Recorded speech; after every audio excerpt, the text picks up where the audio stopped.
All right, Juliet, Andrew, thank you so much for joining us today to chat about White and Case and how White and Case uses podcasting for recruiting. How's everything going today? Good. Thanks for Yeah, having us. good. Thank you. Thanks for having us on. Absolutely, yeah, and it's always really cool for me to not just interview one person from a company, but to be able to have multiple people on at the same time. I feel like, especially because each person has their own story and interaction with the podcast, I always like to hear different people's perspective on how the podcast has helped, the development, and everything surrounding that. But before we jump into our conversation today, I want to give you guys the chance to tell us a little bit about who White and Case is. Yeah, White and Case is a global law firm. We're part of the big law world. We have 45 offices in 31 countries. 8 of our offices are in the US, which is kind of our target audience for the podcast right now. But yeah, part of the big law world. Very cool. Now, when we talk about White and Case, we want to talk about the recruitment podcast that you guys have started and continue to cultivate here. When did White and Case decide to bring podcasting into their place of work? And Andrew, I'll start with you, and then Juliet, please feel free to jump in afterwards. Yeah, sure. So Juliet and I have worked together for actually a few years now. I'm based in our marketing communications team. Juliet is in our recruiting team. And we collaborate and work on a bunch of content, all focused for recruiting, whether it's video content, blogging type content. And we've had this idea in probably 2019 about getting a podcast off the ground. And we were like, when's the timing right? We were doing so many other things at the time and different projects. There was just never an appropriate time to start and really stop and think about it and actually see how this is going to get launched. Obviously, then the pandemic hit, 2020, and getting out in front of candidates in a digital way was super important because they couldn't meet face to face, for a long period. So we thought, you know what, let's relook at this podcast idea and think about how we can then connect with candidates in a different way and be more personal about the firm and who we are, the career opportunities available, and really kind of talking about the firm's culture as well and the offer of a career here at White & Case and actually what lawyers do. So effectively, it was, 2020, the pandemic, that's when we really started to kickstart this as a project and involve a number of other stakeholders across the firm to help us do this. And it's the right time to do it then as well. So we were kind of forced into it, I would say, because of the pandemic and the nature of the world at the time. But yeah, I think looking back, I think it was a really good moment to actually start looking at the podcast in more detail and get it off the ground. Yeah, and I'll just add to that. I mean, when we were really thinking about this in 2019, I think first you have to understand how legal recruiting works. So we have a big cycle in August, and it's called OCI period, which is on-campus interviews. And obviously, this was still, a program that was taking place in person. And I remember being on campus at Columbia and just kind of helping out my recruiting team. And I was seeing students just kind of standing in the hallway and just having this downtime before they went in for their screener interviews. And they were either holding pamphlets or they were, on their phones looking at a website. I'm like, this is brilliant. Why don't we just like chirp in their ear about who we are? How can you, succeed at your screener interview? What are some tips and tricks? So it was really just, how do we capitalize on that downtime right before they go in to speak to our people? And even if they don't ultimately, get a callback invitation or end up with us, we are at least providing tips and advice on how to do well throughout your interview process, or, what it really is like to be in a law firm and hearing from our people. So I think capitalizing on that downtime, and then just as Andrew said, the perfect kind of timing of, let's really put some time and thought behind it, and how can we connect with folks if we're not seeing them, on campus. So I think it was a good blending of just perfect timing, and then expanding on, that window and how do we grow that? How do we get to our target audience? I like what you said also just a second ago about that you're also delivering tips and tricks on how to do the best in the interview too. You see a lot of people who are going in for interviews for different jobs, and especially in, big law, I could assume that there's a lot of nerves going into it. Even if you have a candidate who might be the perfect fit for your firm, you may have that bit of nervousness before you actually step in front of somebody and start talking to them.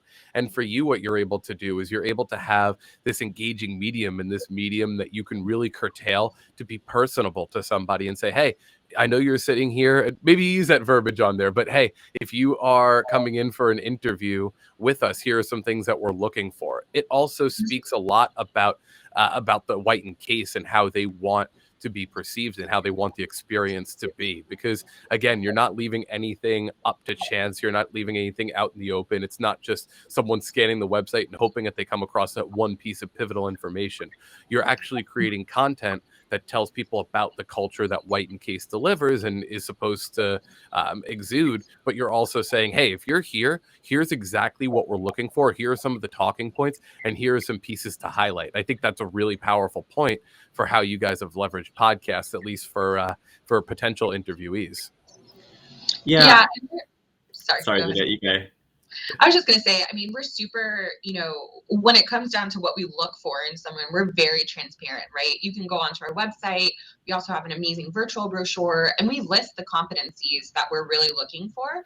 And so for us, it's kind of like we want to take the guessing game out of what to expect, in an interview. And that's just really the tip of the iceberg, right? When someone is coming to our podcast, they might really just be in that season where they're looking for it, and then we've captured them and they're just kind of like, okay, I see that there's other content on here. Maybe they want to hear from a partner or learn about a practice area or learn about some of our diversity initiatives, right? I think the way to grasp an audience is to give them tangible things on how to incorporate them into that moment, especially if they're seeking for something, because it is very niche. Like, you don't just go onto Spotify or Amazon or any of those, podcasting streams to look for a law firm. But if you give them a tangible, hey, you can actually put this into practice, and then you've captured them as an audience or as a listener, then the real work comes on how to create content next, or how to keep them engaged right with us. But I think it works. It was able to work kind of symbiotically because we are so transparent in the interview process, and we're just kind of like, here's another way to get geared up, and then stay with us. Listen to the other content. We have hiring partners, all of that good stuff. So just a little add on to what you were talking about, John. Sure. Yeah, I would echo all of that. And I think the thing for me as well, I was thinking about this was really kind of lifting the lid on who we are as a firm and our culture. And the podcast, I think with all of the more practical stuff that you can get from the podcast, such as the tips, the kind of stories and the journeys that people have been through at the firm, they really help kind of light up exactly who we are for individuals. Because I think with many law firms, a lot of us, in this world do the same thing. So if you take the brand name off, a lot of the work, depending on the clients they work for, it can be different, but largely it could be the same. I think what differentiates us is culture, and this allows us to really bring that to life a bit more, and really also, I suppose, give a bit of a sneak peek into our values as well. So the stories that we have, the people that come onto the podcast, it's very personable. We're not just kind of reading off a script as such, that we could easily kind of upload to our careers website. This is about people, stories, their own journeys, and really getting to kind of, I suppose, helping people to understand who we are as a firm and what we do, and if that's a good fit for themselves as well. Now, all that you're saying makes so much sense about developing that culture of Whiten Case here. Now, your podcast covers a lot of ground in the world of big law, and you let the listener in on your firm, as we've discussed here. But Juliet, I think you actually brought this up a little bit too about creating engaging content. How do you keep your podcast engaging to new listeners while still keeping the focus on your company? Because I think that a lot of companies might say, well, we have a branded podcast, or we have a podcast that we're using for our company, and just because we are putting out a podcast, people are going to listen to it. Or what they're saying is, well, if we take too much focus away from it, then people don't, or then maybe it becomes a podcast that just has our brand name alone, and people are like, there's so many different ways to think about it. But how do you keep your podcast engaging to new listeners while still keeping the focus on your company? I think Andrew, started to hit on it when we were just on that last kind of question answer. So much of who we are is the people, right? So I think for us, it was figuring out who our audience was from the beginning and then how to grow from there. So obviously this was, born out of graduate recruitment. How do we kind of market who we are to that target audiences through the specific cycles that we're looking for candidates through? And then from there, what's going to be content that keeps them coming back? What are the questions that we're getting on campus? What are the questions that we're getting, in our inbox? Can we provide those touch points that they might not be getting even in a screener interview or at an event? Maybe they didn't have that one-on-one that they were seeking. And I think bringing on, people and having it be a conversation and giving our attorneys, our business service staff, the opportunity to just kind of talk about who they are from a firsthand perspective, I think peels back law firm life a little bit, where you think it might be suits and it's all cutthroat and it's all, just working crazy hours and all of this stuff, but they're actually people, right? And they have their own stories. And I think about all of the content that we create, we always wrap up with an off the record moment. And it's just a time to just have a laugh. Maybe myself and my guest have something in common and we think about the same off the record moment. We're able to just kind of laugh a little bit, enjoy each other's company. And I also, we think about holistically, what does the audience want to hear about in terms of, okay, this is a practice area spotlight. What's an elevator pitch for your practice? But then also, like, who was the first person you called when you made partner? That's such a big moment in your life. Or, what's your favorite memory, as a first year associate? You're a partner, you've been a partner at the firm for 20 years. Take us back. And then they have also a moment to reflect. And it's so human and it's so natural that I think it just makes the content engaging, and you're also getting what you're looking for in terms of, okay, this is the practice area, these are some tips and tricks, this is what to expect, but you're getting that human aspect. And I think it makes it engaging organically, and it's just, we're not forcing anything. Like, how you actually hear we're interacting is how we interact. And I'm lucky enough to be the host, so I get to meet people also. But a lot of the people that I bring on have either been people I've known throughout my career here at the firm or recruits that I've had. So it makes it really easy. And I hope it translates that way, because that's what we're aiming for. You don't want it to be too stiff. And, if you need stiff, you can go to, a brochure or whatever. But this is just a fun way to put a spin on who we are and, hopefully capture you and keep you coming back to hear about what we have going on. I think that's spot on. The only thing I would add, it is about the fun. And I think the approach to keep people engaged as well, it's always been about, it's not what we want to tell people. And, it's about keeping the audience first, always in mind, what they want to hear about. And so really kind of making sure that content is for them specifically. It's not just for us to kind of decide what they want to hear about and what we want them to tell or know about the firm. This is really about what they're looking for and what they're wanting to hear from us. But like Juliet says, it's a fun approach of doing that. And I think that's what, hopefully keeps listeners coming back, and also people engaging further with the firm post the podcast as well, and keeping their interest, quite sparked across that. And I think just by nature of you being part of White and Case, you're going to tell your stories of being part of White and Case, right? There might be a scenario where you create an episode that is more company centric, right? But at the same time, you're sharing your stories within this world of big law, but you're sharing your stories from a place of, like you said, being personable, less so like, okay, we're going to talk about this experience from the company. Now it's going to be this experience, and just kind of putting that over, so like you said, it's just like you being able to dive into, and even like you said, having this fun element to it too really helps brand what White and Case is all about. And for me, being somebody that would listen to the podcast, it doesn't just show, okay, cool, here's the culture, but it should also excite, saying, oh, there are all these different people at different levels in their career. So it should excite people also to get to that next point, or see, oh, wow, with this company, I can grow, as opposed to, okay, cool, this is just where I am in this moment. You should be able to see where you want to be. And that really showcases what White and Case wants to put out to potential people coming in. Now, we've talked a lot about the content, what we're talking about on the show, and creating engaging content. One thing I always think is interesting is about the production side of it too, the points of production. So I'll start with Andrew, and then we'll go to Juliet as well here. And it might make sense actually to have Juliet start, because you are the host of this. So let's do that. Who creates the content, and then who produces the content? And then thirdly, who releases the content for White and Case's podcast?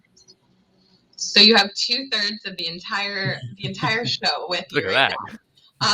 I create the content. Andrew and I, as Andrew mentioned, at the beginning of our conversation, we work very, very closely together. I call Andrew like my dream maker. I'm just like, here's my dream, and how do we make it possible, right? Like he's able to get the details done, and I'm able to just say, okay, this is everything I want to do. How do we make it come to fruition? I bring up maybe a topic or someone that I want to spotlight, or something that's happening. We have a couple of diversity spotlights coming up, some things that are relevant and fresh and happening real time. And then he's like, yes, that sounds really good. Or like, that's not maybe like what we're looking for. I create the content, then put together kind of a little template, reach out to the guests, see if they're on board for it, kind of sell it a little bit, because lawyers are lawyers. And although they like to talk about what they can control and know. So I make it kind of bite-sized and palatable for them. And then we have an amazing production team in-house. They sit in on the conversation, with us. We're either on a Zoom or a WebEx platform, and they use another platform to kind of record it. And they're really great too about flow of conversation. If there's something that doesn't really sound right, or kind of working with me and the guest, once all of that is done, I basically hand it over to Andrew, and he can pick it up from there on how we push it out. But in terms of content creation, it kind of sits with me, and Andrew and I brainstorming, and then our amazing production people who just like literally flip things instantly. And then I hand it over to Andrew. Yeah, that sounds like the good the good way of doing it. But and Juliet is also the driving force and talent behind this content, and the content does obviously sell the entire podcast. So I think and then the collaboration obviously with me, and then the editing team who do a phenomenal job at listening to the entire thing, piecing it all together, making sure it's a good story. And then from the release perspective, we look at the, Juliet and I have normally agreed on a date when this should go out, especially if it's something timely and is tying into an event or a particular moment that we need to get it out for. And then, of course, we use Podbean to get it out there across our different podcast channels. So, that's pretty much how it goes. And then, of course, we then advertise all this on social media as well.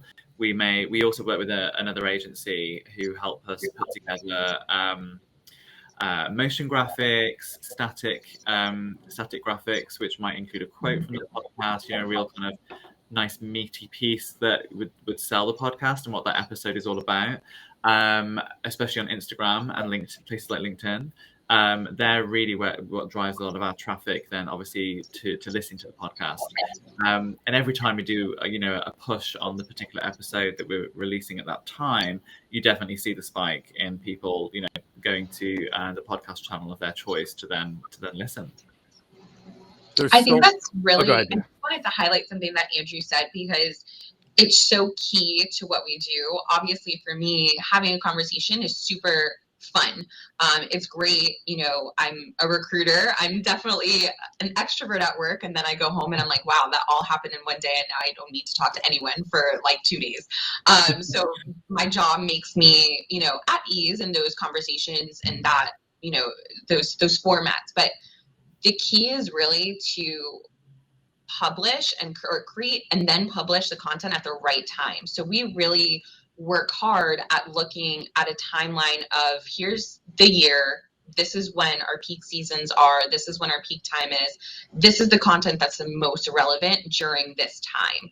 And then everything else after that is kind of like cake. We're like, okay, what's going on at the firm? Like we have Pride Month coming up. We have AAPI, which is Asian Pacific Islanders Month. How can we spotlight what we're doing with the Asian Affinity Network? Those things are kind of just go in the moment type of here's May, here's June. But when we think about really our peak recruiting times too, we want to have content that's ready to go. So a lot of that might be recorded, a couple months in advance, but we're marketing it, we're blasting it, we're publishing it during peak times where we know our audience is going to be seeking out those resources. So I feel like knowing your key time for specific things and then knowing when to add in all of the extra goodies is really key to making the entire process really sound as beautiful as I tried to make it, where it was just like work with great people, but it really makes it a lot easier because your content just like really speaks for itself at that point, and it's things that they're looking for at specific times in the year. Yeah. And it's smart, though, for you guys to be able to have, number one, there's everything that you guys just said there is like the how to effectively develop a podcast, no matter what kind of podcast you're creating. So, just even to start back at one point, or actually to start at the point you guys just brought up, being able to record so much content in advance, but then look at the timeline, look at the schedule, look at when you want to release content. That's something that's so pivotal because you may be able to get a couple of interviews and a couple of episodes right now and be able to, let's say, take a day or two, record them and create this great content. But there's no rule saying you have to release it right now. Like you said, the best time to release something is when it makes sense for your specific podcast and for your specific brand. So you can have this content in backlog like you're talking about and then release it during these different times of the year. There are some podcasters who they'll go ahead and they'll release content every week. And it's always like, what's timely? It becomes a time sensitive podcast as opposed to it always being, evergreen content, and vice versa. You can have people that create evergreen content and they're not really worried about the time sensitivity of it. But you guys, because of the purpose of the podcast, you guys have that fine line of, okay, great. We have content that we know we need to get out at this specific point in time. It's going to make sense and resonate with our audience. But then here are these other episodes that we can go ahead and put out as necessary. And it's a really great point. And the fact that you guys have a team of people that are dedicated to the podcast, that makes all the difference in the world for the podcast getting created and having a great emphasis behind it as a tool. Because again, going back to kind of what we talked about at the beginning of the conversation here, we have a lot of podcasters that say, great, for one reason or another, I want to start a podcast. There are businesses that say, you know what, podcasting is the brand new it medium. It's great. Let's do it. And they think that the podcast itself, being a podcast, is what's going to inspire people to come listen. The thing is, if you don't have a team there who's going to own different parts of that experience, an editing team, it may be one person in a company, but like you said, you have someone who edits the content and who helps actually record the content. You have, like you said, the host, and you have just this whole team of people that are creating ancillary content afterwards. You have a strategy on how you're getting it out to the people that you want to.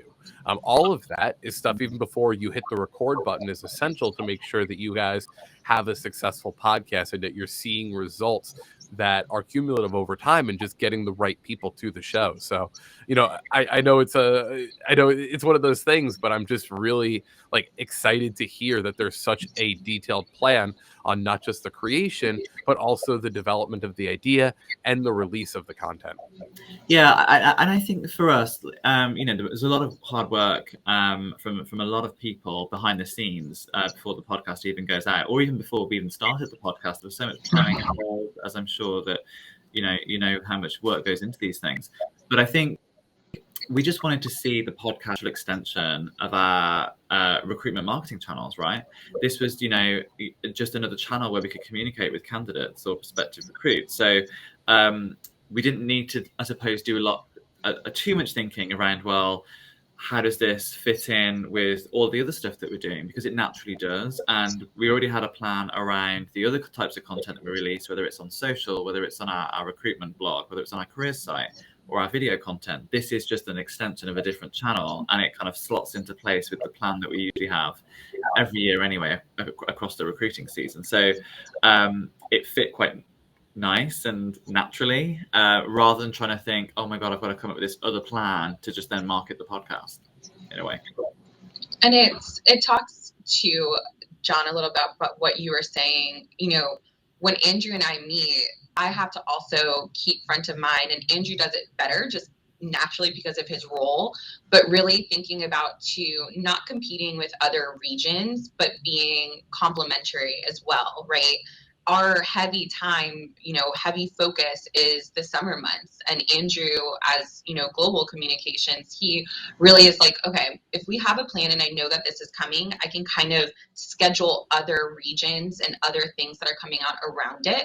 So we're never really competing with each other either. There's a natural space for all of us to have time and marketing specifically for what we're looking for. So I think that's also really important. And I know, and we're super lucky, and sometimes we don't even really think about how many resources and tools we really do have at our disposal and how much we're able to really lean on internally without even having to go externally, right? Like we bring in an external team right at the end to help us with marketing, where we're just kind of like, help us really push this out. But it really does. It's teamwork makes the dream work, number one, for sure. And number two, having good working kind of relationships where you can say, okay, this is the schedule. What makes sense? I don't really want to take away from what London is doing or Australia is doing. What are their programs looking like, right? Because we all are working for the same firm or one firm, and we don't want to compete. We want to have the right space. And I think that helps the content as well, where you're not overwhelmed with so many things on so many different channels. It's all complementary. And fingers crossed, we'll be able to have a couple of, opportunities to expand the podcast, across a couple regions, or have a roundtable with at least some of my colleagues in Germany and London and all of that stuff. That's the plan. We'll see where the summer program takes me and where we end up in September. But we have big aspirations also of kind of expanding it a little bit. So. That's awesome. And actually, it kind of speaks to the next part of this here, because we're talking about reaching across teams. We're talking about seeing really how far reaching the podcast can be. And I'll start this question with Juliet, and then Andrew, please feel free to chime in afterwards. What have been the benefits of using podcasts for recruiting? So many, honestly, like so many that I didn't really even anticipate. It's been really cool. It's also super humbling because people are actually listening to yourself, or listening to me and listening to the content that we're creating and interacting with us. So that's in and of itself is wild. But it really has become a complementary tool to everything that we're blasting out, either to graduates, even to laterals. Experienced lawyers are looking for ways to get an inside look onto what is the team that they're joining, what's the firm that they're joining, how can I get a leg up in my interview. If I heard about something that they're doing for Black Affinity Month, or Black History Month with the Black Affinity Group, did they hear that in the podcast? We've had actual examples of people. We have a video assessment component of our online application, and we've had students actually say, I listened to this in the podcast and it really helped me prepare for my virtual interview. And we had a trainee in London really give an amazing shout out. I get like goosebumps thinking about it. I freaked out. I had a fangirl moment of someone fangirling over content we created, where it's just really, it's helping them. And they hear from their peers. They hear from people that have gone through similar things. They've heard from people that are going through a summer program and like reflecting back in real time. Our first episode featured Luke Allen, who was a summer associate with us the summer before and then joined the firm full time. And he just had tangible advice that they can use in practice, as I said at the beginning, of kind of why we were thinking about this. And that's really cool because they're hearing from people that are in their shoes and can take that, put it into practice, and then pass it on, right? And then have an awesome LinkedIn post where we reap the fruits of our effort. But it's been really, really cool, and it's a lot more of a wider net. And I don't ever want to take away from all of the amazing written content that we have. Our website is amazing. Our virtual brochure is amazing. Our actual tangible FAQs and all of that stuff that we worked so hard on is amazing. But I think having this in addition to, and someone can listen on the subway, someone can listen on their way to work, it just allows us a wider net in a very organic fashion. I don't have too much to add actually to that. I think I think you've covered it really well. The only thing I would say is, again, it all goes back to that audience, and I think Juliet mentioned that, you know, that the majority of the audience that we're targeting here is students and graduates. This is a very you know, this generation, we have to make sure that we're targeting and providing the content and the ways that they're consuming content in the way they want to. So I think, you know, giving them that space and that opportunity, whether it's on, they can go to the website if they want the slick videos and you know, the written content from that side of things. They'll go to the social if they want a quick update on something, or to kind of see something on Instagram. The podcast, again, still has its place. So I think knowing the generation, the audience you're going for and targeting is really, really key. And I think just having the podcast as an additional element to everything we do in recruitment marketing for this audience just adds to that. And I also think, if we are, like Juliet said, if we're connecting with that audience with like-minded individuals who they can really relate to, that is so much more powerful than putting out a really fancy, glossy recruiting video that may come across a little bit corporate and stiff, whereas this is really just about, again, the realness of the people, the reality of the world in big law, and what that career looks like. Yeah, and again, there's this idea within your company that you're leveraging different mediums for different things. You know who your core audience is, but at the same time, like you said, you're just like, we have the information on the website. We have these fancy videos that look great and tell about the company too. But now we also have this resource for, like you said, a medium that more students, graduates, and more the modern society is starting to use. So it's not even that you're just saying, well, the podcast is the only thing that we do, but your company, White and Case, has recognized, well, okay, cool, there's another medium that we should be focusing and putting our energy towards, and not just saying, okay, cool, let's, for example, just take an audio rip of a video and use that for the podcast. You guys have really taken to the medium of the podcast and said, hey, how do we make this special? How do we make this something that's actually not just an audio rip of a video? How do we go ahead and make this something that people are going to see value for? And like you said, it could be somebody who's just coming across your company for the first time that you're looking to bring in. It could be somebody who's sitting right outside the room getting ready for their interview and learning more about the company. To me, that speaks volumes about the company wanting to use different mediums too, because podcasting is great. And, you know, it's just sensitive to show, okay, we have so many different things that we do, but we don't just assume that the podcast is going to do great. We're actually putting the time, the work, the effort, and the research to making sure that our content is as great as possible for it.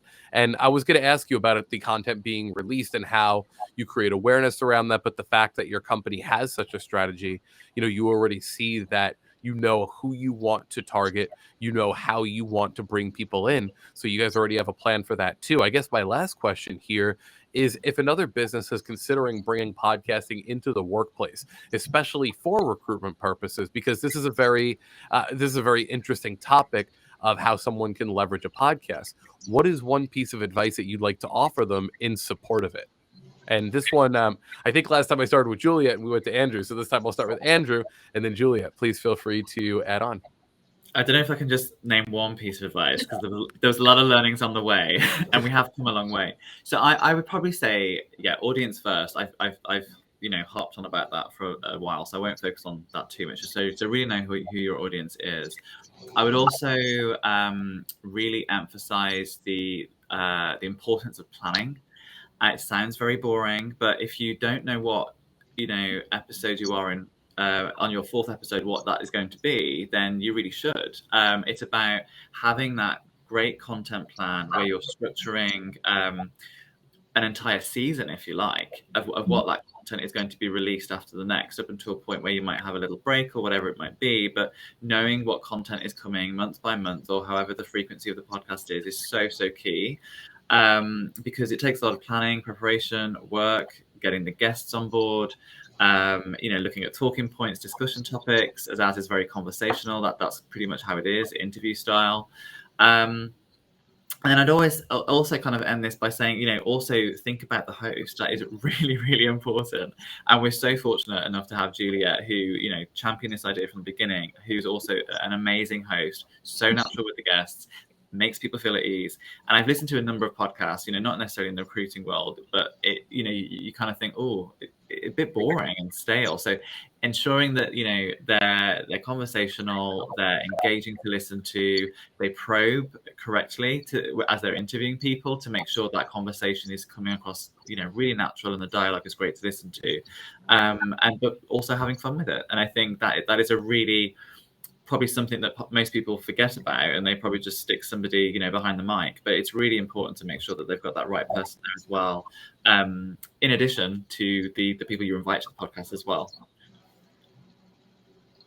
I mean, what I would add, number one, is finding an Andrew. You know, having people you actually know how to work with is, I feel like, one of the biggest parts of success for the podcast, because you have to feel comfortable. You have to feel comfortable to share content ideas and be okay taking some criticism and things like that. I think, as I mentioned, you know, sometimes we take it for granted that we have grasp and it's within our grasp to have all of these resources and tools. A lot of our offices have studios. I mean, they were like, anything you want, let's get it. You want a mic? I'm like, I don't even know what mic I have. Give me the resources and I'll look at them.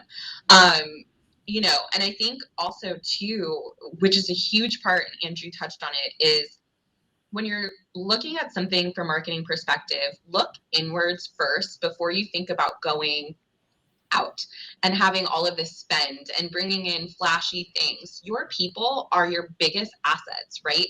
If you have someone who can connect with others in the firm, isn't afraid to have a conversation, is open to hearing different perspectives, you know, they are your number one marketers. You're hearing directly, your audience is wanting to hear from them. They want to hear from, you know, maybe it isn't even someone who is interested in law, but they know enough about me and my background to say, okay, she's going to have different things or different guests on, and it might be business development, or it might be a roundtable with recruiters, and I can learn a little bit about that job. Think obviously about your audience, have a vision, but also think about your people and how best to market them, because it's the easiest way, number one, when you're thinking about spend and dollars, and that's always the flashiest thing that people think about, like, we can't do this, it's going to be too much, or all of that. Right. Like, your people are your assets, use them, and be comfortable to have conversations with them. And it just helps internally as well, you know, when you have new joiners and they can say they listen to the podcast and they might not have even known that we had an affinity network or that the summer program is starting.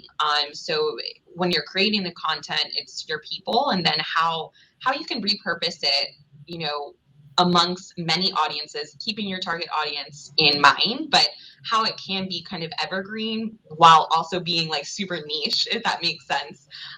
So I don't know. Sometimes I get long-winded because I'm super passionate about it and I think about things and I'm like, that's a great avenue to go to.